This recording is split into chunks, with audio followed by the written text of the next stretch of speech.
Après la une de l'écho, l'édito politique de David Revaud d'Alone du JDD ce matin. Rebonjour David. Bonjour. Alors on parlait dans la revue de presse notamment à l'instant de la primaire de gauche qui commence réellement cette semaine. Les 7 candidats ont moins de 3 semaines, c'est pas beaucoup pour convaincre. Et le moins que l'on puisse dire, c'est que personne n'est en mesure de pronostiquer quoi que ce soit. Eh oui, Samuel, à gauche, c'est le grand brouillard, un brouillard à couper au couteau, voire à la machette.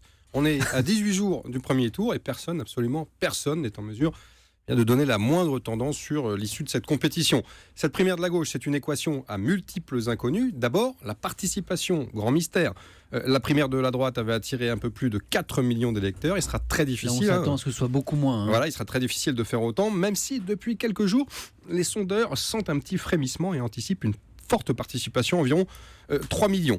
Mais après 5 années éprouvantes au pouvoir, des défaites en série aux municipales, régionales et j'en passe, une fuite des militants, beaucoup redoutent que ces primaires soient un four. Bref, le pronostic, c'est une mission impossible. Alors malgré ça, David, est-ce qu'on a déjà des indications sur les rapports de force ? Est-ce qu'il y a des favoris qui se dessinent ? Je vais vous décevoir, Samuel, mais absolument pas. D'abord parce que personne ne sait qui viendra voter, on l'a vu, et donc personne ne se risque à émettre la moindre estimation précise, surtout pas les sondeurs qui sont d'une prudence de sioux.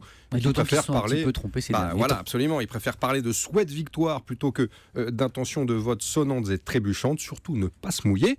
C'est vrai que vous le disiez, il y a eu quelques expériences douloureuses, le Brexit, Donald Trump, bien sûr la primaire de droite. Un mois avant, personne n'avait vu venir François Fillon, donc sondeur et chaudé craint la bourde, et c'est pour ça que nous n'avons pas aujourd'hui la moindre idée de ce qui pourrait se passer le 22 janvier prochain. Je résume, on n'a pas d'estimation sur la participation, ni sur les scores, mais sur quoi va se jouer du coup cette primaire ? Eh bien sur les seuls moments où l'on pourra jauger les compétiteurs, ce sont les débats télévisés bien sûr, il y en aura 3 en une semaine. Il ne faudra pas se rater, pas le droit à l'erreur pour les 4 principaux candidats Valls, Montebourg, Hamon et Payon qui devront marquer les esprits et des points et faire le break, quitte à prendre des risques. La primaire de droite était un marathon, celle de gauche, c'est un véritable sprint tellement rapide qu'on se demande si on va avoir le temps de regarder les compétiteurs passer. Pour aller au fond de ma pensée, Samuel, c'est un peu surréaliste. Il faut rappeler que cette primaire, elle ne devait pas se dérouler comme ça, elle était pensée, organisée par et pour Hollande, pour que le président puisse être adoubé sans trop de dégâts.